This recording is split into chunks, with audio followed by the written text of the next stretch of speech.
السلام عليكم ورحمة الله وبركاته. الحمد لله رب العالمين، وأصلي وأسلم على حبيبه ونجيبه صفيه وحبيبه حافظ سره ومبلغ رسالاته سيدنا وحبيبنا وشفيع ذنوبنا أبي القاسم المصطفى محمد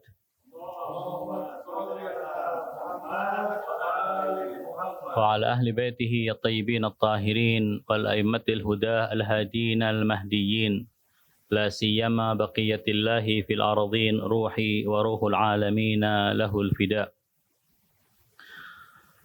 أما بعد، فيا معاشر المسلمين أوصيكم ونفسي بتقوى الله، وقد فاز المتقون.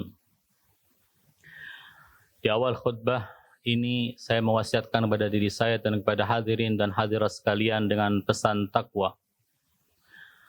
Semoga Allah Subhanahu wa taala memberikan taufik kepada kita untuk bisa selalu berpegang teguh pada ketakwaan, melaksanakan seluruh perintahnya dan meninggalkan seluruh larangannya. Hari ini kita berada di penghujung bulan Rajab. Bulan Rajab yang sedemikian mulia sudah berada di hari-hari terakhirnya, dan insyaAllah kita akan menyongsong bulan Sya'ban. 2 bulan yang mulia sebelum akhirnya nanti kita akan masuk ke dalam bulan Ramadan. Di dalam bulan Rajab ada satu peristiwa yang dikenal di masyarakat Indonesia dengan peristiwa dan diperingati dengan peristiwa Isra dan Mi'raj, yaitu sebuah perjalanan agung yang mana Allah Subhanahu wa taala memperjalankan kekasihnya, yaitu Rasulullah Muhammad sallallahu alaihi wasallam dari kota Mekkah menuju ke Palestina, Baitul Maqdis. Lalu dari sana Allah Subhanahu wa taala memberangkatkan beliau dalam sebuah perjalanan Mi'raj menuju ke langit sampai berakhir di perjalanan Sidratul Muntaha, dan setelah itu beliau kembali lagi ke rumah beliau di kota Mekkah. Sedikit saya ingin berbicara mengenai Isra dan Mi'raj dan hikmah yang ada di balik Isra dan Mi'raj. Masalah Isra dan Mi'raj adalah dua peristiwa. Yang satu adalah peristiwa Isra, yaitu Allah memperjalankan hambanya dari suatu tempat ke tempat yang lain. Dan perjalanan Isra adalah perjalanan yang berlangsung di malam hari. Allah Subhanahu wa taala menjelaskan bahwa Allah telah memperjalankan nabinya Muhammad sallallahu alaihi wasallam dalam surat Al-Isra ayat pertama. Firman-Nya, a'udzubillahi minasyaitonir rajim, bismillahirrahmanirrahim. Subhanalladzi asra bi'abdihi lailan minal masjidil haram ilal masjidil aqsa alladzi barakna haulahu linuriyahu min ayatina. Di ayat ini Allah Subhanahu wa taala berfirman, Maha suci Allah, Maha suci Dia yang telah memperjalankan hambanya di malam hari dari Masjidil Haram menuju Masjidil Aqsa yang telah kami berkati sekitarnya. Tujuannya adalah linuriyahu min ayatina. Di dalam ayat ini Allah menyebut Rasulullah dengan sebutan hambanya. Pembahasan mengenai kenapa Allah menyebut Rasulullah dengan hambanya adalah pembahasan yang cukup panjang. Inti dari pembahasan itu adalah kata abd, hamba, yang dinisbatkan kepada Allah adalah sebutan yang paling indah yang pernah Allah berikan kepada hambanya, kepada manusia. Ketika Allah Subhanahu wa taala berfirman mengenai orang-orang yang telah melampaui batas, orang-orang yang telah berbuat dosa, orang-orang yang menimbun kemaksiatan dalam amal, dalam laporan amal perbuatannya, Allah mengatakan kepada mereka, kalian hamba-hambaku jangan berputus asa. Ketika Allah mengatakan kepada hamba-hambanya ini jangan berputus asa, Allah mengatakan kepada nabinya, Ya ibadiyalladzina asrafu ala anfusihim la taqnatu min rahmatillah. Katakanlah kepada hamba-hambaku. Allah menyebutkan hamba-hamba yang mana mereka telah asrafu, mereka telah melampaui batas. Ketika Allah menceritakan para nabinya, misalnya tentang Nabi Nuh atau nabi-nabi yang lain, seringkali Allah menyebutkan dengan sebutan ni'mal 'abd, sebaik-baik hamba. Dan di dalam syahadah kita kepada Rasulullah saat kita salat, kita juga mengucapkan wa asyhadu anna Muhammadan abduhu wa rasuluh. Ini adalah sebutan dan pujian yang tertinggi bagi seorang manusia dari Allah Subhanahu wa taala. Kisah Isra lalu dilanjutkan dengan kisah Mi'raj. Kisah Mi'raj juga disebutkan dalam Al-Qur'anul Karim. Di dalam surat An-Najm, laqad ra'a min ayati rabbihil kubra. Yang sebelumnya dikatakan idh yaghsha sidrata ma yaghsha ma zaghal basaru wa ma tagha. Laqad ra'a min ayati rabbihil kubra. Tentang perjalanan ke Sidratul Muntaha, laqad ra'ahu nazlatan ukhra 'inda Sidratil Muntaha, 'indaha jannatul ma'wa. Ini adalah disebutkan oleh para ahli tafsir sebagai ayat-ayat yang menunjukkan kisah perjalanan Mi'rajnya Nabi sampai ke Sidratul Muntaha.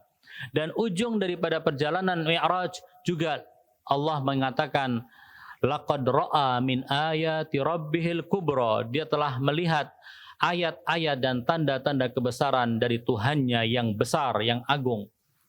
Artinya baik perjalanan Isra maupun perjalanan Mi'raj ditujukan oleh Allah kepada nabinya supaya Allah memperlihatkan tanda-tanda kebesaran kepadanya. Di dalam sebuah riwayat dikatakan bahwa salah satu tanda yang Rasulullah saksikan dalam perjalanan Isra dan Mi'raj adalah beliau melihat seorang wanita tua yang cantik dan bersolek serta menggunakan segala perhiasan dengan baju yang sedemikian mewah dan perhiasan yang sedemikian memukau. Perempuan tua itu memanggil Nabi. Lalu Nabi bertanya kepada Jibril yang bersama beliau, "Wahai Jibril, siapakah dia?" Jibril menjawab, "Ya Rasulullah, dia adalah dunia yang sudah berumur tua, tetapi selalu menyuguhkan keindahan-keindahan untuk menipu orang-orang yang ada di dunia. Apakah mereka akan termakan tipuannya ataukah tidak?" Pesan sholat Jumat adalah, atau pesan khutbah Jumat adalah pesan takwa. Karena pesan takwa inilah orang diingatkan supaya jangan sampai tertipu oleh ajakan atau tipuan dari dunia. Di dalam surat Al-An'am Allah Subhanahu wa taala berfirman, "A'udzubillahi minasyaitonir rajim. Wa mal hayatud dunya illa la'ibun wa lahu." Sesungguhnya kehidupan dunia ini adalah permainan dan kesia-siaan. Walad darul akhiratu khairun lil ladzina yattaqun. Dan rumah akhirat adalah lebih baik bagi orang-orang yang bertakwa. Afala taqilun. Apakah kalian tidak menggunakan akal? Apakah kalian tidak merenungkan?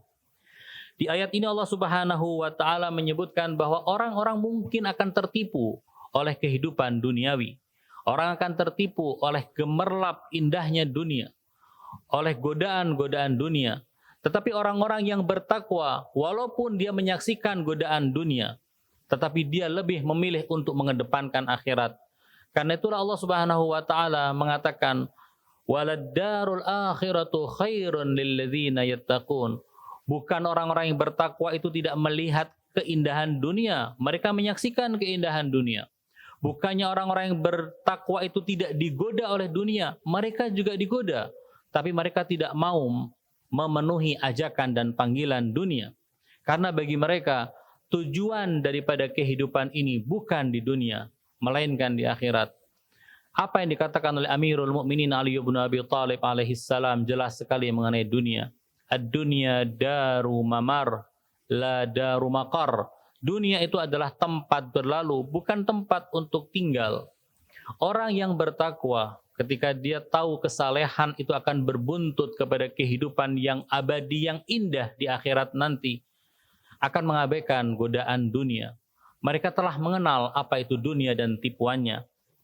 Di dalam ayat 20 surat Al-Hadid, Allah Subhanahu wa taala berfirman, "I'lamu annamal hayatud dunya la'ibun wa lahu wa zinatun wa tafakhurun bainakum wa takathurun fil amwali wal aulad. Ketahuilah bahwa sesungguhnya kehidupan dunia adalah permainan, adalah tipuan, adalah hiasan. Kehidupan dunia adalah tafakhurun bainakum, saling berbangga-bangga di antara kalian. Wa takathurun fil amwali wal aulad, yakni saling berlomba untuk memperbanyak harta dan anak.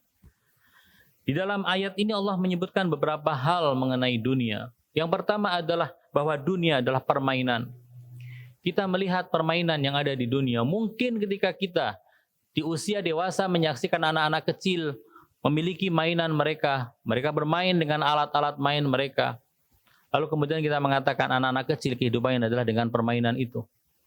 Padahal kita dalam kehidupan dunia, kita juga terlibat dalam sebuah permainan yang tentunya modelnya dan caranya berbeda dengan permainan anak-anak. Jika anak-anak itu bermain dengan alat-alat main yang bisa dibeli di pasaran, maka permainan yang dilakukan oleh orang-orang dewasa bukan lagi permainan alat-alat tersebut, melainkan dia bermain dalam kehidupan ini dalam segala hal. Termasuk di antara permainannya adalah permainan bagaimana dia bisa mendapatkan posisi yang baik di tengah masyarakat dalam sebuah permainan. Lalu kemudian ketika dia sudah mendapatkan posisi di tengah masyarakat, dia akan mengeruk untuk menimbun keuntungan, menimbun kekayaan. Wa takathurun fil amwal, mengumpulkan harta. Lalu ketika dia sudah mengumpulkan harta yang banyak, dia akan berbangga di hadapan orang lain. Wa tafakhurun bainakum, saling berbangga-banggaan. Bahwa aku memiliki titel A, engkau tidak memiliki titel itu. Aku memiliki harta si A, engkau tidak memiliki harta tersebut. Saling berbangga-bangga dan saling berlomba-lomba untuk memiliki kekayaan dan memiliki kedudukan. Itulah yang diingatkan oleh Allah Subhanahu wa taala. Jangan sampai tertipu. Dunia itu adalah lahwun wa la'ib. Dan di akhir ayat ini Allah Subhanahu wa taala berfirman, "Wa mal hayatud dunya illa mata'ul ghurur." Dan kehidupan dunia itu tak lain adalah hal-hal yang menyibukkan saja dan yang menipu. Salah satu pesan yang disampaikan oleh Rasulullah, oleh para a'imah ma'sumin alaihimussalam adalah jangan sampai kita tertipu oleh godaan dunia. Perjalanan Isra dan Mi'raj Rasulullah diantaranya melihat ayat dan tanda kebesaran ini. Berbicara mengenai Isra dan Mi'raj, ada suatu pembahasan dari sisi ilmiah, apakah Isra dan Mi'raj itu terjadi dalam satu malam ataukah dalam 2 malam. Dan mengapa Allah Subhanahu wa taala di dalam ayat mengatakan Asra bi 'abdihi lailan minal masjidil haram ilal masjidil aqsa, yang berarti perjalanannya adalah dari Masjidil Haram menuju ke Masjidil Aqsa. Padahal riwayat-riwayat menunjukkan bahwasanya beliau melakukan perjalanan Isra dari rumah beliau. Riwayat yang lain mengatakan beliau melakukan perjalanan Isra dari rumah Ummu Hani binti Abi Thalib.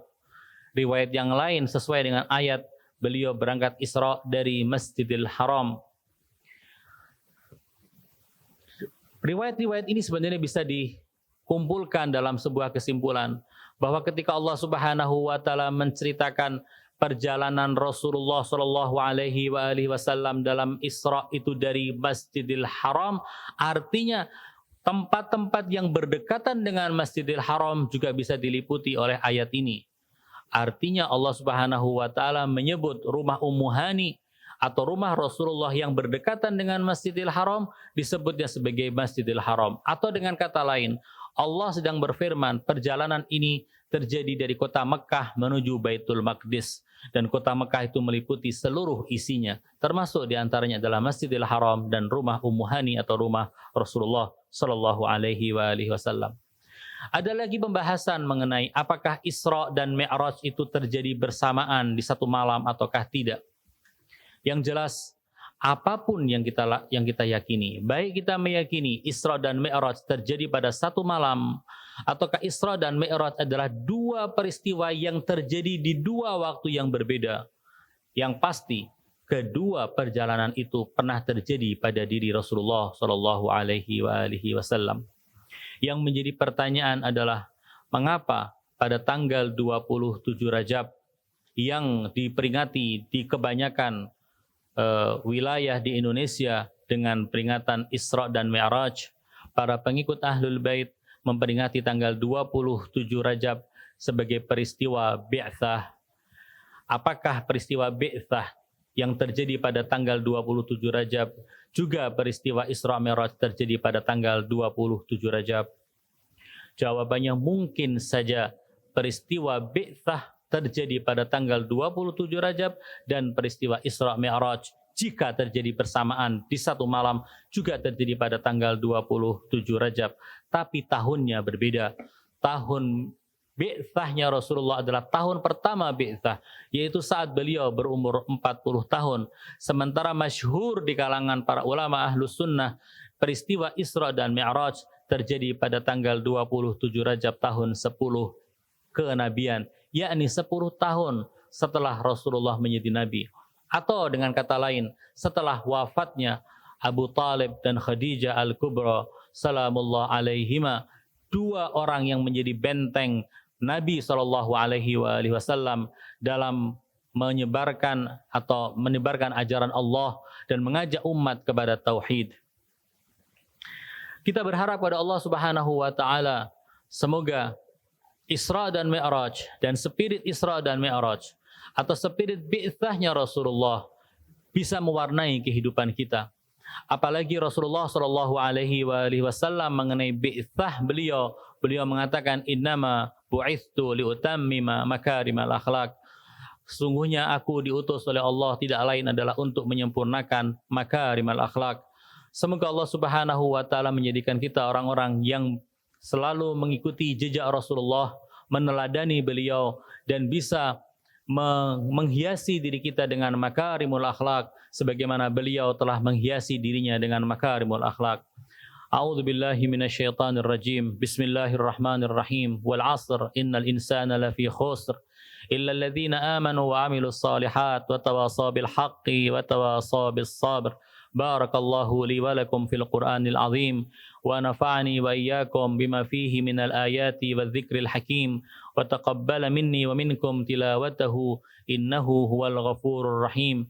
Aqulu qawli hadha wa astaghfirullahal 'azim li wa lakum wa lisairil muslimina wal muslimat wal mu'minina wal mu'minat fastaghfiruhu innahu huwal ghafurur rahim.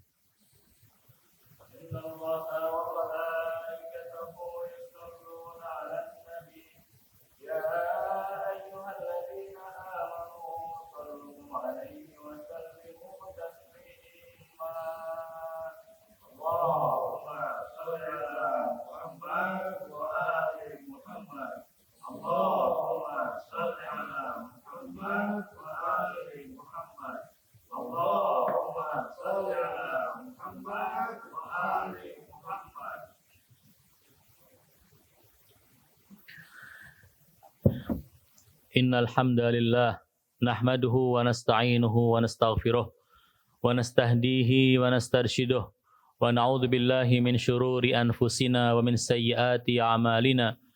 May yahdihillahu fala mudilla lahu wa may yudlilhu fala hadiya lahu.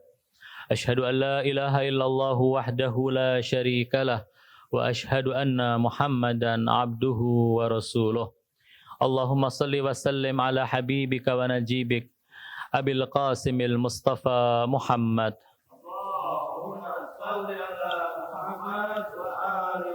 Wa ala ahli baitihi at-tayyibin at-tahirin wa sallallahumma ala amiril mu'minin wa qaidil ghurril muhajjalin asadillahil ghalib Ali ibn Abi Talib. Wa salli ala siddiqati at-tahirah Fatimah az-Zahra sayyidati nisa'il alamin.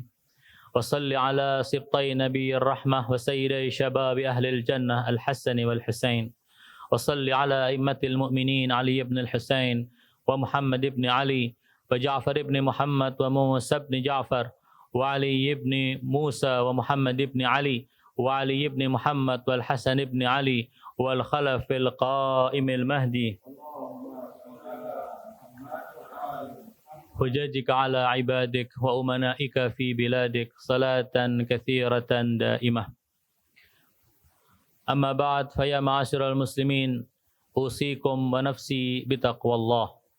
Pada khutbah kedua ini kembali saya mewasiatkan pada diri saya dan pada hadirin hadirat dengan pesan takwa. Semoga Allah Subhanahu wa taala selalu memberikan taufik untuk menjadi orang-orang yang bertakwa kepadanya. Kita baru saja memperingati beberapa peristiwa penting di bulan Rajab dan di hadapan kita ada beberapa peristiwa penting yang lain. Selain itu juga ada beberapa peristiwa yang sangat penting di dunia saat ini. Yang pertama adalah peristiwa Isra dan Mi'raj atau Bi'tsah yang tadi telah dijelaskan dalam khutbah yang pertama. Semoga Allah Subhanahu wa taala betul-betul menjadikan kita orang-orang yang selalu berjalan di jalan Rasulullah dan sirahnya Rasulullah sallallahu alaihi wasallam. Peristiwa-peristiwa yang berikutnya yang terjadi adalah bahwa di depan kita akan ada beberapa peringatan penting. Peringatan yang pertama adalah secara umum kita akan masuki bulan Sya'ban, bulan yang penuh dengan berkah, bulan yang sangat dicintai oleh Rasulullah sallallahu alaihi wasallam. Rasulullah mengatakan bahwa aku mencintai bulan Sya'ban. Karena itu, bantulah aku dengan kecintaan kalian kepada bulan Sya'ban ini dengan cara berpuasa di bulan Sya'ban. Imam Ali bin Abi Thalib dalam sebuah riwayat yang diriwayatkan dari Imam Zainal Abidin mengatakan bahwa semenjak Rasulullah sallallahu alaihi wasallam mengumumkan lewat seseorang sahabat untuk mengumumkan di seluruh penjuru kota Yathrib ketika beliau hijrah ke kota itu, yaitu kota Madinah, bahwasanya Rasulullah memerintahkan, menganjurkan untuk berpuasa di bulan Sya'ban dan mengatakan bahwasanya aku mencintai bulan Sya'ban, maka puasalah kalian di bulan Sya'ban karena kecintaan kalian kepadaku. Imam Ali bin Abi Thalib mengatakan, sumpah aku tidak pernah meninggalkan puasa Sya'ban semenjak aku mendengarkan berita itu dari seorang pemanggil dari Rasulullah sallallahu alaihi wasallam. Untuk bisa melaksanakan puasa Sya'ban tentunya perlu taufik dari Allah. Karena itu kita memohon kepada Allah melalui waktu-waktu yang mulia hari Jumat ini. Semoga Allah Subhanahu wa taala memberikan kita taufik untuk bisa melaksanakan ibadah puasa di bulan Sya'ban untuk menunjukkan kecintaan kita kepada baginda Rasulullah sallallahu alaihi wasallam.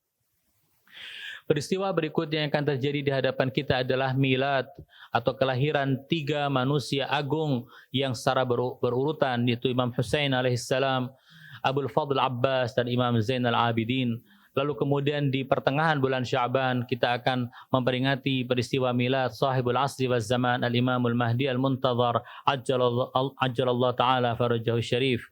Yang ini adalah ini semua adalah peringatan-peringatan yang memberikan kegembiraan dan keceriaan kepada kita semua.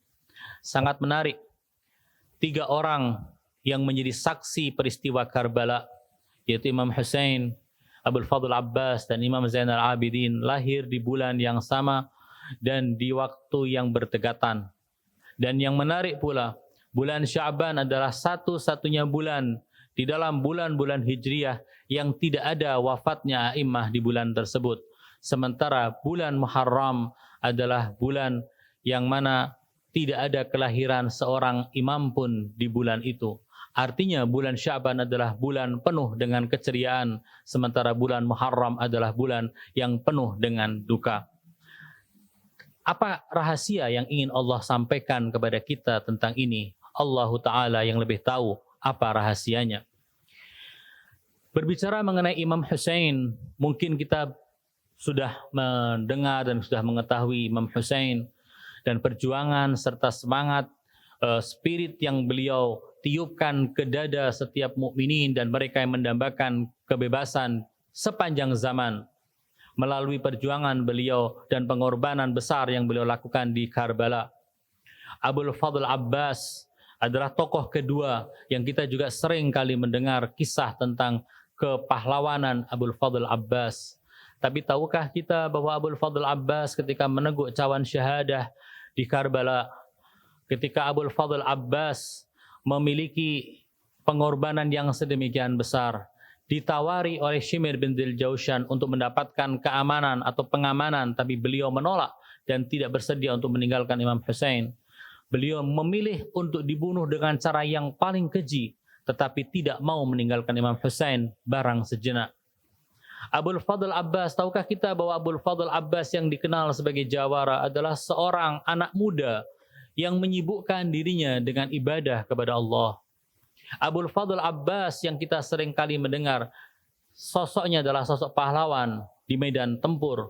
Bahkan ketika masih berusia 13 tahun, ketika mengarungi peperangan bersama ayahanda beliau Ali bin Abi Thalib dalam perang Siffin dan perang Nahrawan serta perang Jamal, Abul Fadl menunjukkan kepahlawanannya dan keahliannya di medan tempur. Tetapi beliau bukan hanya seorang petempur, beliau bukan hanya seorang jawara di medan perang, tetapi beliau adalah seorang hamba Allah yang saleh. Riwayat-riwayat menyebutkan betapa beliau adalah orang yang selalu khusyuk dalam ibadahnya. Orang tidak mungkin akan sampai ke tingkat ma'rifat terhadap imamnya seperti itu, sehingga rela untuk mengorbankan segala sesuatunya, bahkan rela untuk melewati masa-masa yang sekritis apapun dan kematian yang sekeji apapun demi seorang yang diyakini sebagai imam, kecuali jika dia memang telah memiliki ma'rifat yang sebenarnya tentang imam itu. Karena itulah para a'imah ma'sumin alaihimussalam menceritakan tentang kedudukan Abul Fadl Abbas di surga. Yang mana kedudukan Abul Fadl Abbas di surga nanti akan disaksikan oleh para syuhada. Lalu para syuhada memiliki ghibtah kepada kedudukan yang dimiliki oleh Abul Fadl. Kita tahu bahwasanya seorang yang mati di jalan Allah sebagai syahid adalah orang yang mendapatkan anugerah yang besar di sisi Allah. Kedudukannya tinggi di sisi Allah. Bahkan dalam riwayat dikatakan jika dia memiliki dosa segunung Uhud pun, maka dia akan diampuni oleh Allah dosa-dosanya dengan Allah. Bukan tentang hak manusia. Hak Allah. Dosa yang hanya murni untuk Allah. Sebesar apapun akan diampuni oleh Allah Subhanahu wa taala dengan syahadah. Artinya seorang yang syahid memiliki kedudukan yang tinggi. Dipuji oleh Allah Subhanahu wa taala bahwa orang yang syahid di jalan Allah, meninggal di jalan Allah, terbunuh di jalan Allah, ahya'un 'inda rabbihim yurzaqun. Mereka hidup dan mendapatkan rizki di sisi Tuhannya. Meski demikian, para syuhada itu merasa ghibtah terhadap kedudukan tinggi yang dimiliki oleh Abul Fadl Abbas. Dan Abul Fadl Abbas adalah pemuda yang ketika terbunuh atau syahid di Karbala masih berusia 33 tahun. Atau paling tua usia beliau disebutkan dalam sejarah 35 tahun. Bukankah ini adalah layak untuk menjadi teladan bagi kaum muda, khususnya kaum muda muslimin dan para pecinta Ahlul Bait alaihimussalam. Imam Zainal Abidin yang dilahirkan pada tanggal 5 Sya'ban adalah sosok lain yang kita mengenal beliau dengan ibadah beliau, sehingga beliau mendapatkan julukan Zainul Abidin dan As-Sajjad. Selain daripada ketiga manusia agung ini, kita di bulan Rajab, tanggal 25 Rajab baru saja memperingati syahadah Imam Musa Al-Kazim alaihissalam. Sangat disayangkan, banyak sekali dari kita yang tidak banyak mengenal tentang kehidupan dan biografi Imam Kazim alaihissalam. Jarang di antara kita yang berbicara mengenai Imam Kazim alaihissalam. Padahal beliau adalah seorang yang demi untuk umatnya, untuk pengikutnya, beliau rela untuk berada di penjara Bani Abbas selama belasan tahun dari satu penjara ke penjara yang lain. Semoga Allah Subhanahu wa taala menjadikan kita orang-orang yang mengikuti jejak para ma'sumin alaihimussalam dan meneladani mereka. Ada satu peristiwa penting, ada dua peristiwa penting di dunia secara singkat saya ingin sampaikan.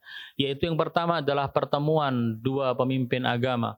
Satu adalah pemimpin umat Katolik di dunia, yaitu Paus yang mewakili yang merupakan pemimpin kaum Katolik, bertemu dengan Ayatullah Sistani yang merupakan seorang ulama besar dari kalangan muslimin, khususnya muslimin Syiah. Mereka bertemu dalam sebuah pertemuan yang penuh dengan persahabatan, dan pesan-pesan yang disampaikan dalam pertemuan itu adalah pesan perdamaian, pesan menolak kezaliman, pesan menolak ketidakadilan, pesan supaya jangan ada lagi kekacauan-kekacauan, pesan supaya tidak ada lagi perseteruan antara umat beragama yang bermacam-macam. Pesan-pesan yang indah. Jika di kalangan akar rumput para pengikut kedua agama ini agama Islam dan agama Kristen mau mendengarkan apa yang menjadi pesan para pemimpin, yakni para ulama-ulama besar, tentunya ini akan menjadi suatu hal yang sangat baik dan kehidupan toleransi beragama di kalangan kita akan semakin kuat. Dan semoga hari itu akan tiba di mana tidak ada lagi permusuhan yang bernuansa agama. Peristiwa berikutnya yang penting juga saya akan singgung secara singkat adalah pertempuran di Ma'rib antara pasukan agresor yang menyerang Yaman dan sekarang berujung pada upaya dari Yaman dan kelompok-kelompok Al-Houthi yang ada di Yaman yang selama ini berada di dalam kemazluman atau ketertindasan, di embargo udara, darat, dan laut, sehingga bantuan-bantuan kemanusiaan sulit untuk sampai ke sana. Derita orang-orang Yaman kita semua sudah pendengarnya, dan sekarang ini terjadi pertempuran dahsyat di sana untuk memperebutkan Ma'rib yang merupakan benteng terakhir dari pasukan koalisi pimpinan Arab Saudi yang didukung oleh Barat dan beberapa negara yang lain terhadap bangsa Yaman. Kita berharap semoga seluruh kekacauan, kerusuhan, peperangan di dunia ini terhenti dan semoga perdamaian bisa menggantikan peperangan-peperangan itu, dan semoga orang rakyat Yaman yang tertindas Allah bebaskan dari ketertindasan, yang mereka yang mazlum Allah bebaskan dari kemazlumannya, dan semoga mereka bisa merasakan keamanan sebagaimana yang dirasakan oleh kaum muslimin yang lain di berbagai belahan dunia. Semoga Allah Subhanahu wa taala mendengarkan doa kita. Semoga Allah Subhanahu wa taala mengampuni semua orang yang salah di antara kita. Semoga Allah mempersatukan hati-hati kita, mempersatukan kaum muslimin, dan semoga Allah mempercepat kedatangan Maulana Sahibul Asri waz Zaman ajjalallahu taala farajahu syarif ke tengah-tengah kita. Semoga mereka yang sakit, khususnya yang terkena penyakit corona, semoga Allah sembuhkan dengan secepatnya. Semoga Allah Subhanahu wa taala menggantikan masalah yang selama ini dalam setahun ini telah mengganggu kehidupan umumnya masyarakat di dunia ini dengan kehidupan yang lebih baik lagi. Allahumma ighfir lil muslimina wal muslimat wal mu'minina wal mu'minat al ahya'i minhum wal amwat tabi'illahumma bainana wa bainahum bil khairat innaka sami'un qaribun mujibud da'awat wa qadil hajat wa ghafirudz dzunubi wal khati'at ya arhamar rahimin. Allahumma adfa' 'anna al bala' wal waba' wal riba waz zina waz zalazil wal mihan wa su'al fitan ma dhahara minha wa ma batan عن بلدنا هذا خاصة وعن سائر بلدان المسلمين عامة يا رب العالمين. عباد الله إن الله يأمر بالعدل والإحسان وإيتاء ذي القربى وينهى عن الفحشاء والمنكر والبغي يعظكم لعلكم تذكرون فاذكروا الله العظيم يذكركم واشكروه على نعمه يزدكم واسألوه من فضله يعطيكم ولذكر الله أكبر. بسم الله الرحمن الرحيم. قل هو الله أحد الله الصمد lam yalid walam yulad walam yakul lahu kufuwan ahad. Wassalamualaikum warahmatullahi